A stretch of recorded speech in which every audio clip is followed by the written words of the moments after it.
아, 제가 선교지에서 이렇게 나올 때마다 늘 기도를 드려요. 기도를 드릴 때 하나님 이번에도 저를 사용해 주십시오.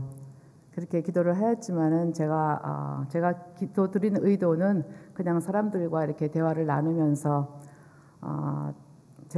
저도 사람들을 통해서 은혜를 받고 저도 또 남들에게 은혜를 끼칠 수 있기를 바라는 그러한 마음. 또 이번에 부모님 방문하고 또 이제 저희가 첫 손자를 봤어요. 그래서 거기 가서 조금 도울 수 있는 그런 생각으로만 나왔는데 이렇게 단에 서게 되리라고는 정말 생각을 못했습니다. 그런데 하나님께서 하나님을 전할 수 있는 기회를 또 주시고 또 하나님이 어떻게 일하셨는지 우리 수리남 선교를 조금 또 말씀드릴 수 있는 기회를 주셔서 감사를 드립니다. 여러분들 오늘 우리가 하나님 말씀을 읽었는데요. 여러분들 모두 예수님 믿으십니까? 예, 모두 구원 받으셨습니까? 구원의 확신 있으십니까? 오늘 하나님 부르시면 다 하늘나라에 가실 수 있으십니까? 예, 감사합니다. 마태복음 7장 21절에 보면은 누구든지 나더러 주여 주여 하는 자마다 하늘나라에 가는 것이 아니고 오로지 내 뜻대로 하는 하늘에 계신 아버지 뜻대로 하는 자라야 갈 수 있다고 하셨습니다. 예수 믿는다고 하는 사람들 많은 사람 가운데 구원의 확신이 없는 사람들이 너무 많아요. 제가 너무나도 사랑하고 잘 아는 후배의 남편인데 주일학교에서 오랫동안 교사로 봉사하고 있으며 아마 안수 집사님이신지 저건 잘 모르겠습니다. 그런데 다른 거는 믿겠는데 예수님의 부활을 믿을 수가 없대요.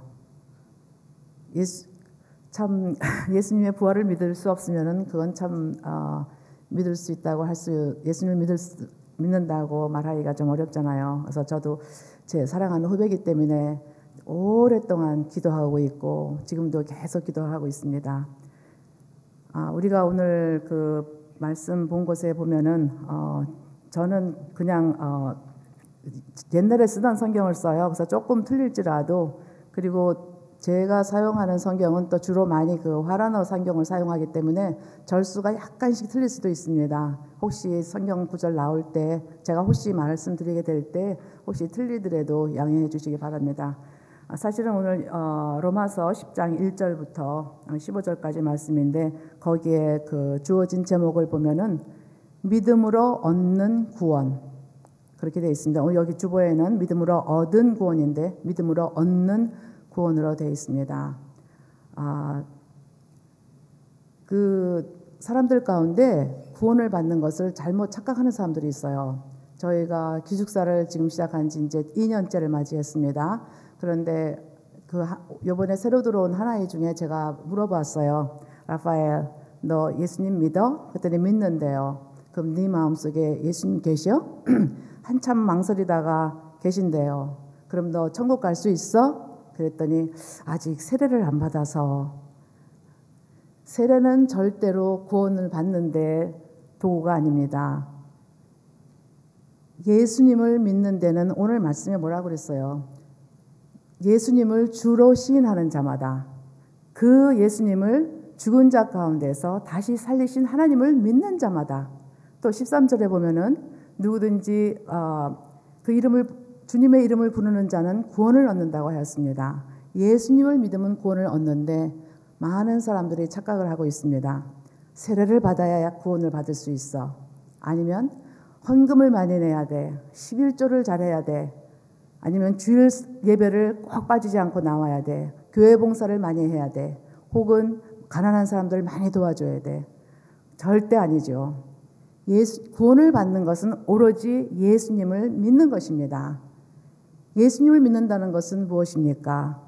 예수님이 내 죄를 위해서 이 세상에 오셨고 예수님께서 내 죄 때문에 십자가에 달려 돌아가셨고 예수님이 무덤에 갇히신 지 3일째 되는 날에 다시 살아나셨고 예수님의 부활을 믿는 거죠. 또 그 다음에 예수님 40일 후에 승천하시고 또 다시 심판하러 오실 재림의 주님 그것을 믿는 것이 믿음입니다. 믿기만 하면 구원을 얻습니다. 우리가 예수를 믿으면 그 외의 것들은 마땅히 기본적으로 해야 되는 것이죠.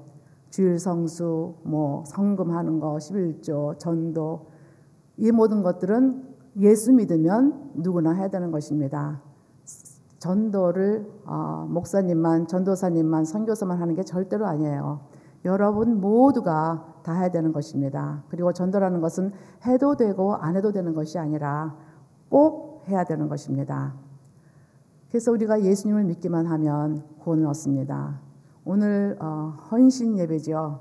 헌신의 뜻을 우리가 생각할 때는 언제나 나를 내놓고 나를 내려놓고 나 자신을 드리고 보통 그렇게 많이 얘기를 합니다. 근데 제가 오늘 어떤 글귀를 읽다가 헌신이라는 것이 물론 우리가 우리 자신을 드린다고 해야 하나님한테 얼마나 보탬이 되겠습니까? 하나님은 그런 것이 필요하신 것이 아니죠.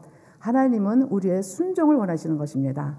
예수님의 가르치심을 따라 행하는 것, 그것이 바로 헌신이라고 어떤 분이 글 쓰신 걸 보면서 참 공감을 했습니다.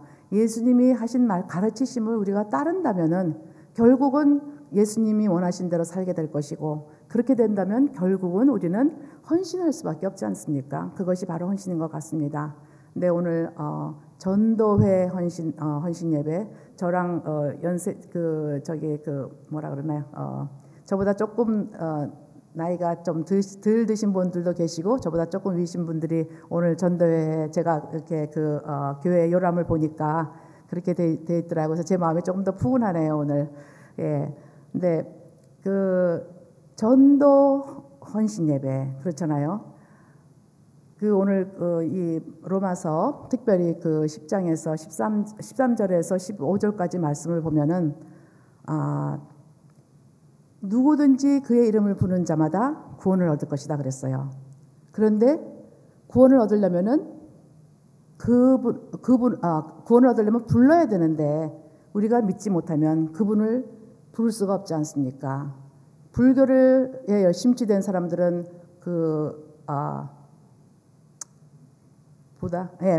부다를 부를 생각이 안 나네. 부다를 부를 것이고 우리 수리남에도 많지만 힌두교를 찾는 사람들은 또 힌두교는 신이 너무 많아서 이름을 댈 수가 없습니다. 그리고 모슬렘을 믿는 사람 신봉하는 모슬렘 교도들은 알라를 부르겠지요.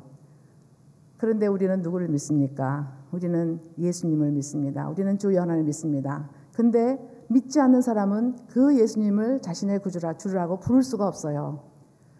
근데 믿으려면은 들어야 되는데 듣지 못하면 믿을 수가 없습니다.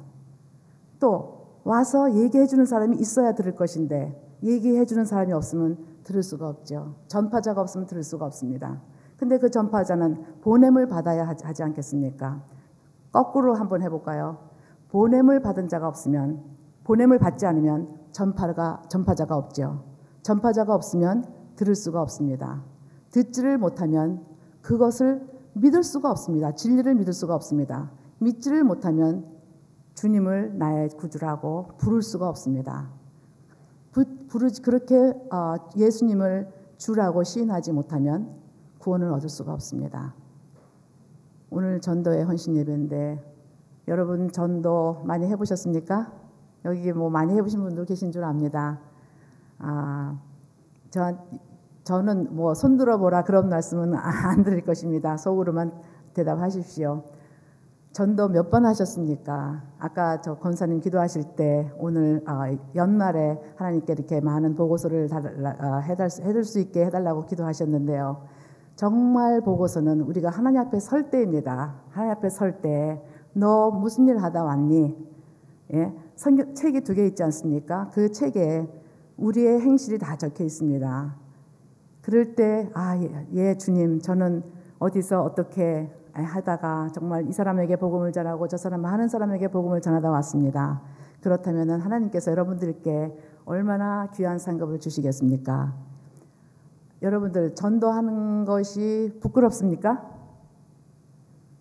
예수님을 전파하는 것이 부끄럽습니까? 아니면 복음이 부끄럽습니까? 로마서 1장 16절에 보면은 사도 바울 말씀이 있어요. 제가 이걸 한국말로는 잘 못 외웁니다. 죄송합니다. 제가 생각나는 대로 말씀을 드릴게요. 나는 복음을 부끄러워하지 않으니, 우리 그 화란어 성경에는 나는 복음을 부끄러워하지 않는데 왜 복음을 부끄러워하지 않냐면은 복음은 하나님의 구원의 능력이라고 그랬습니다. 어떤 능력이요? 누구든지 믿기만 하면 믿는 자에게 주시는 능력이요. 첫째는 유대인에게요. 또한 헬라인이라고 그랬습니다. 하나님께서 택하신 백성, 이스라엘 백성들뿐만 아니라 이방인 된 우리들을 위해서도 주시는 구원의 능력이라고 하였습니다.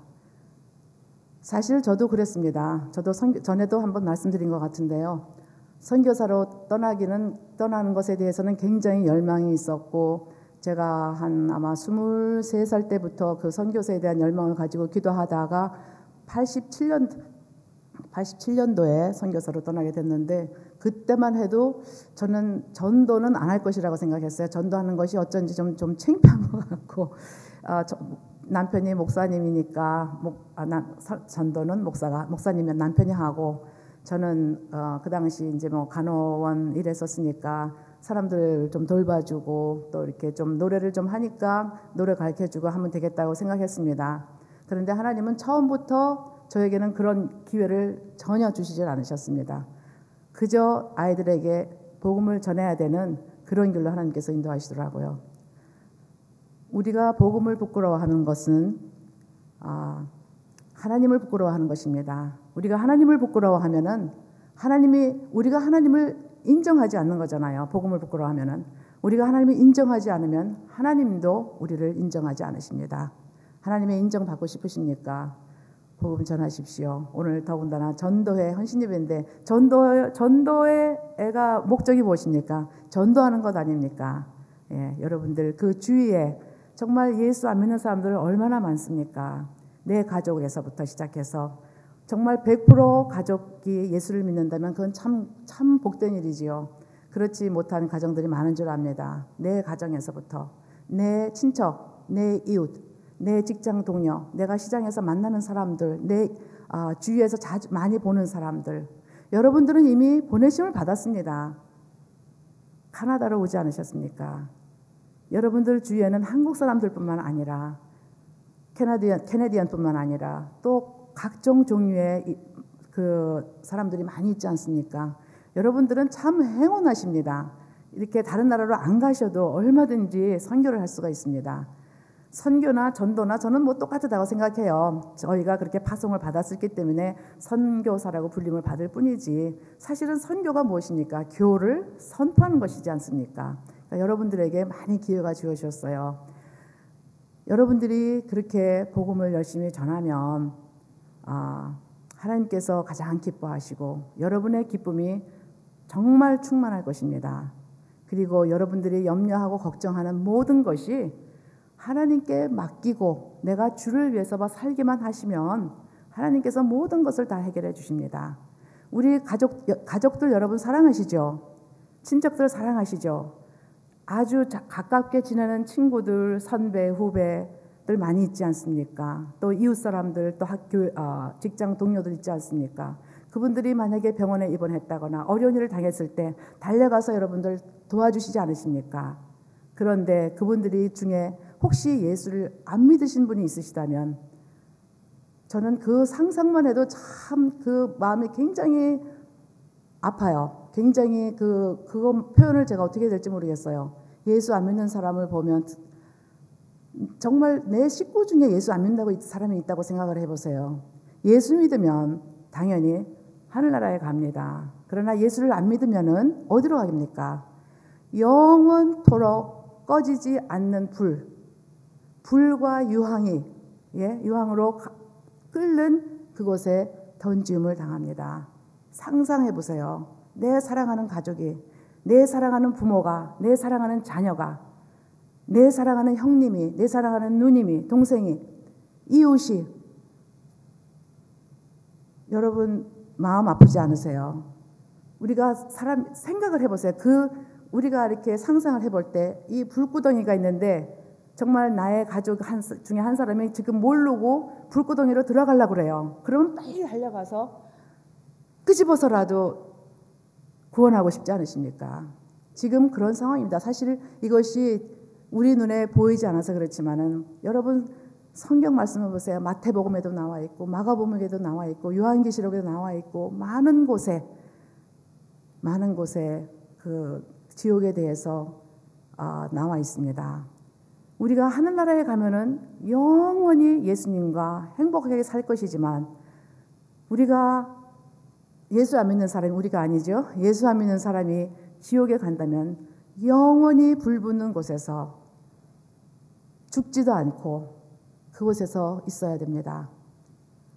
그 누가복음 16장에 보면은 부자와 거지 나사로 이야기 너무나 잘 아시지 않습니까? 그때 그 부자가 지옥불에 떨어져서 어떻게 합니까? 아브라함에게 뭐라고 청합니까? 나사로를 시켜서 물 한 방울 자기 혀를 적셔달라고 합니다. 여러분 물 한 방울 가지고 제가 사실 여기 수리남해가 지금 그렇게 덥지는 않아요. 수리남해 저 아침 저녁으로는 사실 저는 좀 추워요. 근데 그게 뭐 24도, 23도 그런데 저는 좀 추위를 느끼는데 거기서 오니까 그리고 저희는 늘 계속 지금 거기도 이상기온이어 가지고 계속 비가 와요. 대우기처럼. 그래서 여기 오니까 너무너무 건조해 가지고 물을 자꾸 마시게 돼요. 이게 계속 마르고 입술도 마르고 막 코피도 조금 날 정도로 그렇게 여기가 굉장히 마르거든요. 그런데 그 불 속에서 물 딱 한 방울 그거 가지고 그 목 타는 것을 해소할 수 있습니까? 절대로 그럴 수 없죠. 그런 지옥불에 떨어질 수밖에 없습니다. 여러분이 전도하시면 하나님이 복 주세요. 그리고 다른 영혼 구원하고요. 우리는 물론이고 다른 영혼 정말 그 많은 그 죽어가는 자를 구원으로 인도하는 자를 하나님께서 별같이 빛나게 하신다고 하셨습니다. 여러분들 여기 계신 분들이라도 정말 이 교회에 전도에 이렇게 든든하시게 여러분들이 찬송하실 때도 굉장히 참 아름답게 찬송하셨습니다. 정말 전도하는 여러분들 되시기를 간절히 바랍니다. 제가 설교는 할 줄 몰라요. 저는 이렇게 설교를 해본 적도 없고 저는 신학을 공부한 사람도 아니고 그냥 선교사로서 일하면서 그냥 얻어진 어떠한 뭐 노하우라고 그럴까요? 그 전도했던 이야기들을 조금 말씀드리겠습니다. 저희가 1987년도에 남편 안성열 목사님과 그 다음에 세아이와 함께 처음에는 우리가 파라과이로 갔습니다. 3월 5일 날 파라과이로 떠나서 거기서 만 3년 후에 1990년 3월 5일에 또 수리남으로 떠났습니다. 근데 오는 과정에 비행기 표를 뺏기고 여러 우여곡절 속에 한 이틀이면 도착할 것을 3월 21일에 도착했습니다. 그래서 지금 저희가 선교사로 파송받은 지는 만 28년 됐습니다. 그리고 수리남에서만의 사역은 만 25년 됐습니다. 제가 수리남에서 여기 나오던 날도 이번에 3월 5일 날 떠났습니다. 3월 5일은 저희들에게는 참 많이 기억되는 좋은 날입니다. 그래서 저희는 처음에 갔을 때 딱 1년은 한인교회만 했습니다. 1년 동안 이제 언어 배우면서 한인교회 하면서 바로 채 1년이 못 돼서 현지인교회를 바로 시작하게 됐습니다. 그때는 저희가 언어도 제대로 되지 않는 상황인데 그냥 사람들이 오기 때문에 할 수 없이 그냥 성경 이야기책 읽어가면서 그렇게 하게 되었습니다. 그래서 그곳에서 이제 그 교회를 짓게 되고 거기서 6년간 한인교회와 현지인 교회를 같이 했습니다. 그리고 그 교회를 전부 다 한인교회도 현지인 교회도 다 다른 사람들에게 물려주고 저희는 1996년부터 인디안 선교를 시작하게 됐습니다. 올해로 만 19년이 되었습니다. 인디안 선교를 한 지. 그런데 아까 그 참 보냄을 받은 자가 없으면 어찌 전파하려 그랬잖아요. 처음에 그 첫 번째 마을이 마따라고 하는 마을인데 그 마을에 들어갔을 때 가서 사람들한테 물어봤어요. 예수님에 대해서 들어본 적이 있습니까? 그랬더니 못 들어봤대요. 너무 깜짝 놀랐어요. 왜냐하면 천주교가 오래전부터 있었거든요. 근데 그 천주교라고 하는 것이 그 수리남 말로 하는 것이 아니라 라틴어로 하는 거예요. 신부가 와가지고는. 그러니까 라틴어를 누가 알아들어요? 아무도 못 알아듣고 그런 식으로 계속하고 성경도 주지 않고 성경을 주면 지금은 달라졌다고 합니다. 근데 천주교에서 성경을 안 가르쳐주고 성경을 주지도 않았다고 그래요. 그래서 다시 물어봤죠. 그럼 마리아에 대해서는 들어본 적이 있습니까? 그랬더니 마리아는 다 안다고 그러더라고요. 그래서 저희가 그곳에 가기 시작해서 그곳에서 이제 교회를 세우고 그 당시에는 저희가 시작하는 교회가 기독교회가 처음이고 하나밖에 없었기 때문에 모두 많이 왔어요. 그러니까 인구가 수리남 전체 인구가 50만 명 좀 넘어요. 그러니까 그거를 생각하시고 들으시기 바랍니다. 그러니까 보면은 선교지마다 교회들도 마찬가지인 것 같아요. 그 퍼센테이지로 사람들이 오는 것 같아요. 많이 왔을 때 120명까지 왔었어요. 근데 그 다음에 순복음교회가 제가 그 순복음교회를 어떻게 폄하시키는 건 아닙니다. 근데 순복음교회는 대부분 교회가 있는 곳에 가서 교회를 세우더라고요. 저희는 교회가 없는 곳을 가서 찾아서 교회를 세웠는데 순복음교회가 들어오면서 인디안들은 다 거미줄 같이 엮여 있어요. 그냥 식구끼리 친척끼리 결혼하고 다 그러기 때문에 거의 대부분이 친척입니다. 그러니까 친척들이 사람들을 빼가기 시작해서 그러더니 그렇게 해서 교회가 지금 맞다 마을에만 저희 교회까지 아마 4개, 5개 그렇게 되는 것 같아요. 그래서 사람들이 뿔뿔이 나갔어요. 그래서 지금은 상당히 숫자는 적지만 그래도 저희들은 감사한 게 저희들이 들어가서 매주 교회를 갔기 때문에 그분들이 그것에 대한 어떠한 시기심이나 그런 것도 있었던 것 같아요. 그래서 자기네들도 교회를 세우고 어쨌든 간에 주의 복음이 전파되니까 저희는 저희가 섬기는 교회에 물론 숫자가 적을지라도 저희는 감사합니다. 감사하고 때로는 정말 그만두고 싶을 때도 너무너무 많아요. 너무 보이지 않으니까요. 그럴 때마다 남편은 그러죠. 하나님 사인이 없는데 어떻게 그만둬. 그래서 지금 19년 됐습니다. 그러다가 2년 후에 또 다른 거기서 한 30분, 한 15분 내지 30분 정도 그 길의 상황에 따라서 시간이 다릅니다. 왜냐하면 포장이 안 돼 있기 때문에 비가 많이 오면은 완전히 그 진흙이기 때문에 차가 빠져서 가다가 차를 또 빼내야 되기도 하고 그런 상황이기 때문에 그렇습니다. 그래서 그 또 다른 교회 하나 개척했고 그 다음에 하나님께서 또 우리에게 비전을 주셔서 2006년도에 저희가 그 땅을 신청해서 지금 현재 있는 곳 그 공항인데 산더레에다가 처음에 선교관을 지었고요. 그 다음에 학교를 세우고 그 다음에 기숙사를 세웠습니다. 그래서 또 거기 학교 안에서 저희가 주일마다 예배를 드려요. 그래서 저희는 주일날 3번 교회를 가죠. 마따에 가서 주일 예배 유년주일학교, 또 2번째 교회에 가서 어른 예배 주일학교, 그 다음에 마지막 교회에서 어른 예배 주일학교인데 너무 피곤해서 두 번째 교회부터는 시간을 합했어요. 그냥 동시에 주일학교 어른 예배 드리고 그 다음에 학교에서도 주일학교 어른 예배를 동시에 드립니다. 그래서 학교에서는 주로 저희 학교 아이들 또 기숙사 아이들 대상으로 그렇게 복음을 전하면서 하고 있는데 지난번 선교보고에 나갔는데요. 그 공부 가르치는 걸 통해서 또 어느 날 학부형이 찾아왔어요. 찾아와서 자기 아이들 좀 지금 중학교 3학년, 4학년, 수리남은 중학교가 4학년까지 있습니다.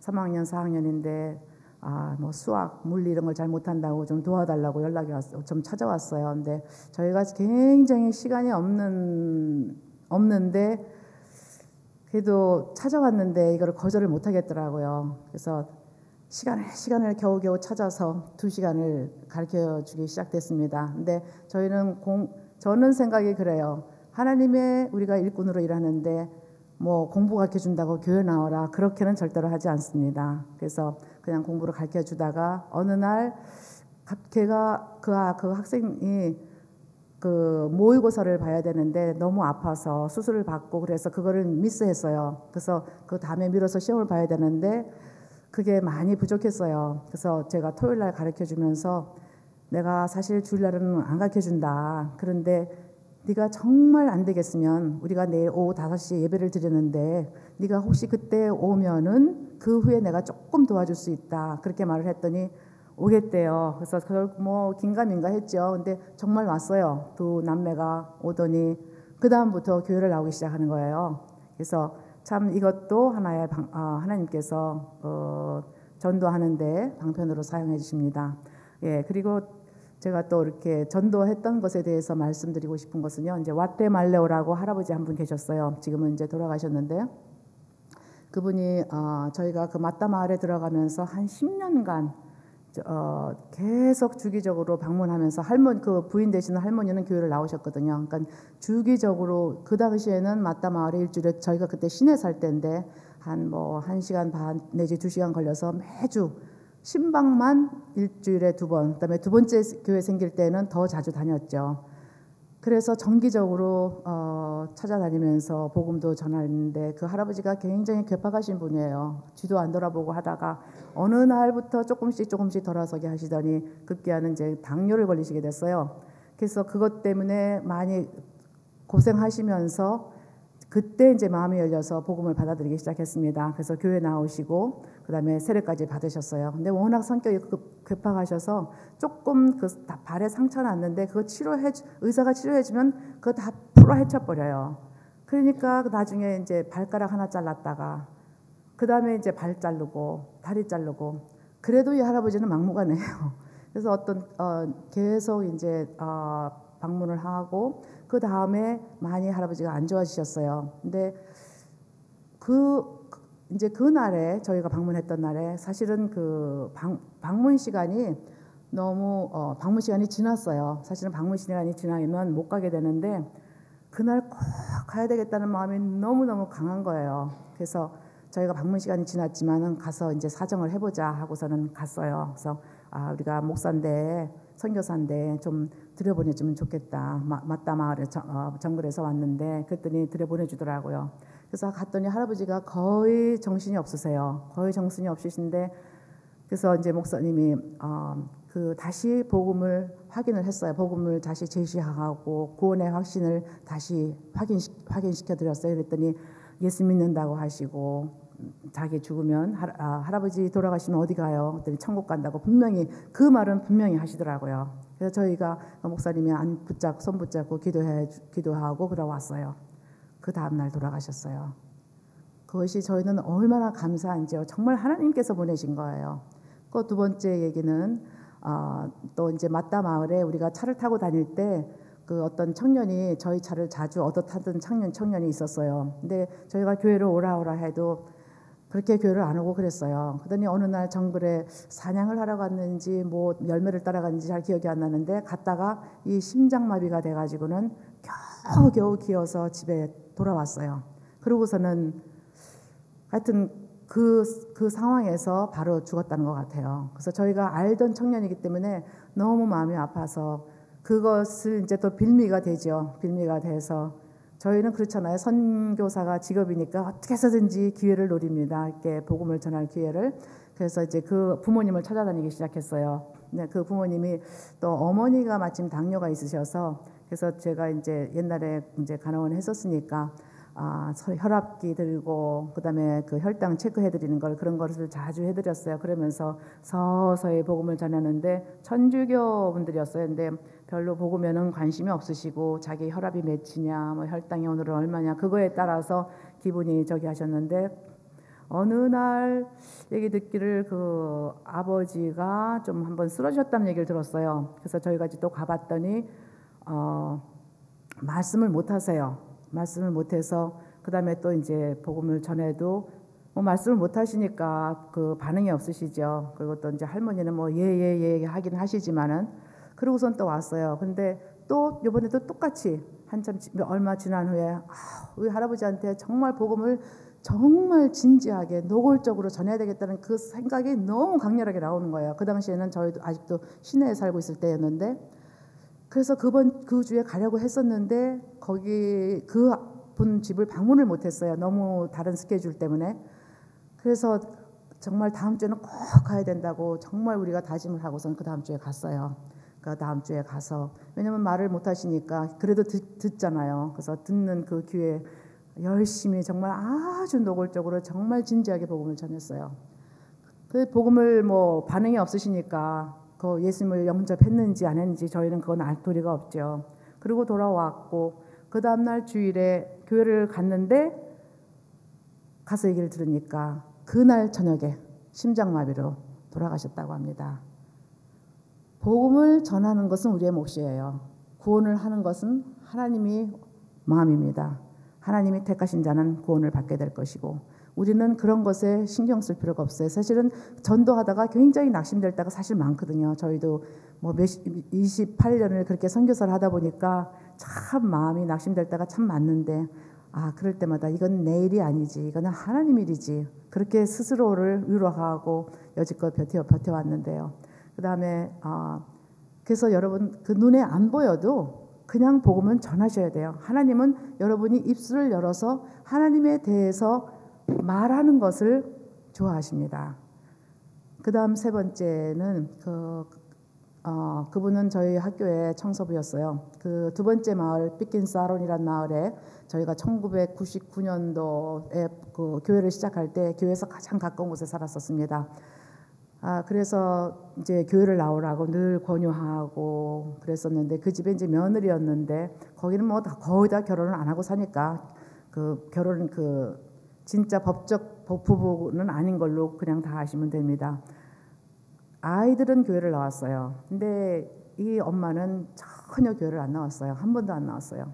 그러다가 거기서 살다가 이제 자기의 그 처음 남자하고는 헤어지고 이제 딴 남자를 만나서 살러 온 곳이 바로 지금 저희가 학교 있고 저희가 살고 있는 산드레이라는 마을로 왔습니다. 그래서 저는 그걸 몰랐어요. 왔는지도 몰랐고 너무 뺀질거려 보이고 사실 인간적으로는 좀 이렇게 가까이 하고 싶지 않고 좀 얄밉다는 마음이 표현이 될 수 있는 그런 사람인데 어느 날 학교에서 교장 선생님을 통해서 얘기를 들었어요. 우리 학생 중에 하나가 교통사고가 나가지고는 그 뭐 얼굴이 막 입술이 찢어지고 형편없이 됐다고 그래서 알고 보니까 그 아이가 그 옛날에 우리 유년주일학교 아주 어렸을 때 나왔던 이 지금 엄마의 아들인 거예요. 그래서 저희가 그때 또 마침 학교에 청소부가 필요했어요. 왜냐하면 이 아이는 보험이 없기 때문에 보험이 없으면은 그 치료받기가 어렵잖아요. 그래서 우리가 이 엄마는 사실 솔직히 마음은 안 들지만 이 아이를 도와주기 위해서 그래도 어렸을 때 잠시라도 나왔던 유년주일학교 아이였으니까 그 엄마를 청소부로 저희가 채용을 했습니다. 그리고서는 재작년 10월에 제가 재작년 3월에 그때 수술 받고 이제 여기 와서 한번 그때 말씀했지 않았어요? 그 해에 갔는데 이제 아기를 낳고 이분이 이름이 하이디예요. 하이디인데 하이디가 아기를 낳고 10월 달에 이제 다시 일하러 나왔는데 자꾸 여기가 자꾸 아프다는 거예요. 어깨가 아프고 목이 아프대요. 그래서 저는 저처럼 똑같이 그냥 목 디스크인 줄 알고 그럼 너 신경외과 의사한테나 아니면 정형외과 의사한테 가봐야 된다고 의사한테 가라고 해서 갔는데 제가 시간 관계상 뭐 다 말씀을 드릴 수는 없고 나중에 보니까 암이었어요. 암이었는데 그때 나이가 그 암이라고 그 진단을 받은 날이 만 35세 생일 되는 날이었어요. 하이디에. 제가 보기에도 상당히 안 좋은 것 같아요. 그래서 안 되겠다. 복음을 전하러 가야지.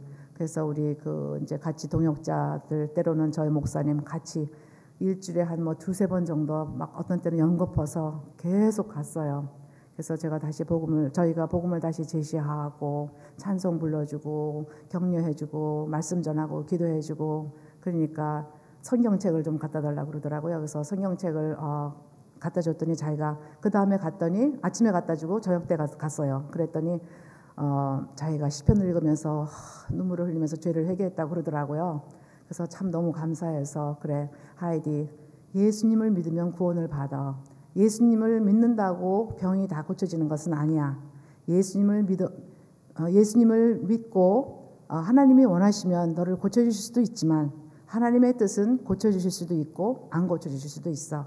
그렇기 때문에 너가 두 가지를 생각하고 정말 우리도 너가 낫기를 바라고 너 정말 고쳐주시기를 간절히 소원하지만 그것은 하나님의 뜻에 달려있기 때문에 내가 예수 믿었 그러니까 그 당시에 가까이 이제 순복음 교회를 나가고 있었던 것 같아요. 근데 그 교회에서 말씀 전하시는 분, 거기 수리나면은 정식 목사님은 별로 없어요. 그냥 조금 성경 배워서 말씀 전하는데, 말씀 전하시는 분이 예수 믿으면 우리 집회 자꾸 나오면은 이제 고치져 준다고 그렇게 얘기를 했대요. 그래서 그건 아니다.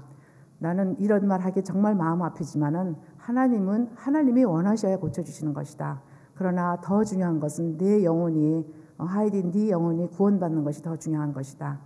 그래서 하늘나라에 대해서, 지옥에 대해서 아주 자세하게 그림으로 그 어린이 전도협에서 나온 그 그림을 가지고 다 보여주면서 설명을 했어요. 그랬더니 자기가 예수님을 영접했노라고 그러더라고요. 그러다가 더 많이 나빠졌어요. 그래서 어떤 때는 친정에 가 있기도 하고, 그러면 또 저희가 친정에 찾아가면은 또 다들 몰려와요, 식구들이. 그 모인 식구들을 중심으로 하이드는 이미 예수님을 영접했기 때문에 하나님 앞에 가도 걱정이 없잖아요. 그래서 그 식구들에게 복음을 또 전하게 되고, 하이디 덕분에 그 시댁 식구들, 그 친정 식구들에게 참 복음을 많이 전할 수 있는 기회가 있었습니다. 그리고는 병원에 또 입원했는데, 나중에 들어보니까, 나중에 이제 남편이 얘기하는데 온 몸에 전신에 그 암이 퍼져서 더 이상 가망이 없다고 그래요. 그래서 안 되겠다. 이제 병원으로, 저희가 사실은 뭐 기숙사일 때문에 일주일에 한 번 정도 시내를 나가서 장을 봐오는데, 이럴 때는 그게 문제가 아니잖아요. 막 오늘도 가고 내일도 가고. 저는 조금 안 되겠다, 좀 하나님 데려가실 것 같다는 느낌이 드는 사람에게는 꼭 그 말을 해요. 예수님이 보이면 무조건 달려가라. 그 얘기를 저는 늘 합니다. 그래서 여러 번 그런 경험이 있어요. 그래서 하이디가 누워있는데 그래도 말은 뭐 거의 못하는 상황이에요. 온몸이 너무 부어가지고는 정말 하이디라고 하니까 하이디인 줄 알지 하이디인지 알아볼 수가 없어요. 정말 굉장히 키도 조그맣고 아주 몸도 여린 여인이었는데 전혀 몸도 움직이지 못해요. 그래서 제가 귀에다 대고 가서 얘기를 하죠. 예수님이 나타나면 무조건 달려가라, 무조건 달려라. 그거를 몇 번을 가서 얘기를 했어요. 근데 어느 날 제가 그 남편이 저한테 한번 찾아왔어요. 찾아오더니 하이디가 천사들을 봤다고 그렇게 얘기를 하더래요. 그래서 제가 그게 너무 감사해서 그 다음날 당장 달려갔죠. 병원에 갔어요. 가서 너 천사 봤다면서? 그랬더니 그렇대요. 찬양하더냐? 그랬더니 그렇대요. 그래서 그래, 그러면 너가 그 하늘나라를 바라보고 자꾸 기도해라. 그러고서는 또 그 다음에 또 그 다음 주인지 뭐 하여튼 갔어요. 갔는데 그 남편이 저한테 말하기를, 저가 수리남에서는 마리아라고 불려요. 제가 옛날에 그 파라과이 있을 때 저를 스페인어를 가르쳐 주던 교사가 마리아였는데 그 이름을 저한테 줘가지고 지금까지 마리아라고 불리는데, 마리아. 글쎄, 하이디가 오늘 새벽에 나를 깨워서 막 이상한 말을 해서 나를 깨우더라. 그래서 뭐라고 그랬는데, 그랬더니 자기가, 그 남편은 군인이에요. 그래서 너무나 피곤해가지고 자기가 상에 엎드려서 이렇게 자고 있는데 막 자기를 깨우더래요. 이름이 레길리오. 그래서 너 자면 안 된다고, 빨리 깨느라고. 그 수리남 이제 화란어가 아니고 이제 토속어로 그러면서 막 흔들어 깨우면서, 그 다음에 막 꽥꽥, 그게 이제 수리남 토속어인데 가라는 소리예요. 막 꽥, 갑자기 벌떡 일어났더니 꼼짝도 못하던 사람이, 이렇게 팅팅 부은 사람이 갑자기 일어났더니 꽥꽥 하면서 소리를 지르더래요. 그래서 왜 그러냐고 그랬더니 너 지금 자면 안 돼, 내 말을 들어야 된다고 그러면서 그러더래요. 왜 그러냐 그랬더니 천사들이 있고 그 금으로 된 그 길, 저는 이 간증을 자꾸 금으로 된 길, 계시록에서 말씀하는 그 보물로 된 벽을 다 본 거예요. 하이디가 보는데 자기 바로 앞에 아주 커다란 흑인 간호원이 서 있더래. 자기의 그 표현에 의하면, 저도 전해 들었으니까요, 간호원이 아주 커다란 아주 까만 사람이 서 있더래요. 그러면서 자기를 데려가려고 그러더래요. 근데 그 뒤에 예수님이 서 계시더래요. 그래서 나는 안 돼, 안 가, 너는 가 그러면서 나는 예수님한테 갈 거야. 그 말하고는 바로 쓰러져서 그 무의식 상태로 돌아갔습니다. 그 얘기를 듣고 그 다음날 저도 또 갔어요. 그랬더니 정말 그때는 아무것도 몰라요. 제가 귀에다 대고 다시 말씀 전하고 아이들 걱정하지 말고 너는 하늘나라 갈 것이니까 하늘나라에서 예수님과 기쁘게 살아라. 거기 가면 아무런 고통도 없고 눈물도 없고 먹을 약을 먹지 않아도 되니까 돈 없어서 걱정 안 해도 되니까 거기 가서 평안하게 살아라. 그렇게 얘기해주고 돌아왔는데 그날 오후에 하나님 앞에 갔습니다. 하나님께서 구원하시고자 하신 자는 어떤 방법으로든지 구원을 하십니다. 그러나 여러분 그것은 정말 부끄러운 구원 아닙니까? 천당에는 하나님 앞에는 가죠. 그러나 하나님 앞에 내놓을 보호서가 없지 않습니까? 예수님 옆에 달렸던 강도도 그 시간에 예수님 앞에 자신을 고백했을 때 그때 바로 구원받지 않았습니까? 예수님 믿기만 하면 구원을 받습니다. 그러나 여기 계신 분들은 온 중앙교 여러분들은 적어도 전도하시기 바랍니다. 정말 여러분의 생애 속에 어떨 때 무엇이 가장 여러분을 기쁘게 합니까? 물론 돈 많이 버는 거 좋죠. 돈 필요하죠. 많은 학력 쌓는 거, 권세 얻는 거, 명예 얻는 거, 자녀들이 잘 되는 거 너무너무 좋지요. 그러나 그것은 잠깐입니다. 그것은 아무것도 아니에요. 예수님 빠지면 아무것도 아닙니다. 저는 제가 전도했던 사람들 예수 믿었을 때 정말 공부 한 2주 가르쳐주고 교회 나왔을 때 정말 이렇게 하나님께서 하늘나라에 대해서 우리가 맨날 배워서 알죠. 알고 성경 말씀에서 매번 읽잖아요. 그러나 전도받은 자가 그것을 생생히 보고 전해준 것을 들었을 때 저의 그 감격이란 이루 말할 수가 없었습니다. 그때 저는 좀 셈이 나더라고요. 나도 하늘나라 가고 싶은데 정말 하늘나라 가고 싶다는 그 사모하는 마음을 저는 그때 정말 진심으로 처음으로 가졌던 것 같아요. 물론 우리가 하늘나라를 다 간다고 생각하고 믿고 가고 싶지만 그러나 우리의 삶이 아직도 우리를 이끌고 있어 우리의 그 생활이 있어서 아직도 아직은 갈 때가 아니지 그런 생각을 많이 하지 않습니까? 근데 저는 그때 이후로 생각이 변했습니다. 정말 가고 싶고 어떤 때 또 마음이 좀 괴로울 때 하나님 정말 하나님 앞에 빨리 가고 싶어요. 그런 생각이 들어요. 근데 그것은 하이디에게 하나님께서 조금 보여주신 것이잖아요. 근데 이게 성경에는 물론 그 사도 요한이 모든 것을 다 쓴 것도 아니잖아요. 얼마나 기가 막히고 아름다울 것인데 우리 모두가 정말 그 하늘나라를 사모하고 어떠한 방법으로든지 모두가 선교사가 될 수는 없습니다. 모두가 목사, 전도사 될 수는 없어요. 모두가 주일학교 교사가 될 수는 없어요. 그러나 자기 있는 자리에서 옛날에 제가 책을 읽었던 김정한 목사님 사모님이 트레이시아 제가 이름을 잊어버렸는데 그 사모님이 쓴 글에 내가 있는 곳에서 꽃을 피워라. 여러분이 있는 곳에서 주의 복음을 전하십시오. 근데 복음을 전하려면 기도 많이 해야 돼요. 그 복음 내가 전하고자 하는 상대자를 위해서 굉장히 기도 많이 해야 돼요. 많이 참아야 돼요. 그리고 그 사람을 정말 헌신적으로 도움이 필요할 때 도와줘야 되고 그리고 복음을 전하려면 말씀을 많이 알아야 돼요. 성경을 많이 읽으십시오. 틈나는 대로 시간이 없다고 하는 사람들은 다 거짓말이에요. 왜 시간이 없습니까? 잠잘 시간, 최소한도 잠잘 시간 있고 밥 먹을 시간 있고 TV 볼 시간 있고 여러분들도 연속극 많이 보시죠? 저희는 이제 그런 게 없으니까 못 보는 게 오히려 저는 감사해요. 다 시간이 있잖아요. 성경 많이 읽으세요. 성경 읽고 기도하고 그리고 성경을 암송하세요. 성경 암송은 여러분의 큰 재산입니다. 다른 건 우리 몸에서 다 모든 것을 빼앗아갈 수 있을지라도 성경 암송은 아무도 뺏어갈 수가 없어요. 성경 암송은 여러분들의 큰 재산입니다. 그런 암송을 많이 하면은 참 유익이 많아요. 내가 힘들 때 어려울 때 그 말씀 탁탁 생각나고 누가 막 반격할 때 성경 말씀 탁탁 하나님이 떠오르게 하시고 그래서 말씀을 전하면은 그 여호와 증인들을 하나님 말씀을 알면 얼마나 알겠어요. 그 사람들 꼭 필요한 것만 다 달달달달 외워갖고 다니잖아요. 우리 수리남에 또 여호와 증인 몰몬교도 참 많아요. 보면은 참 불쌍해요. 18살 난 그 젊은 아이들이 와가지고 자전거 타고 그 땡약빛에 수리남은 4계절 여름이기 때문에 떼약볕에 땀 뻘뻘 흘리면서 그 수리남 사람들한테 절절매가면서 정말 자기네 그것을 전한다는 것을 보면은 저는 그 사람들 볼 때마다 너무너무 참 안 됐고 불쌍해요. 그런데 우리는 사실 그런 열심이 많이 부족하지 않습니까? 여러분들 무엇을 하든지 어느 곳에 계시든지 예수님 믿으세요. 말씀 한마디 하세요. 예수 믿으면 구원받습니다.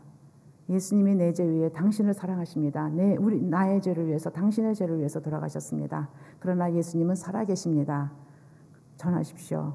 하나님의 상급이 많을 것이고 올 연말에 그러한 보고서를 교회만 아니라 하나님께 드리시고 하나님 앞에 서실 때 또 그런 보고서를 많이 드리시기를 진심으로 원합니다. 감사합니다.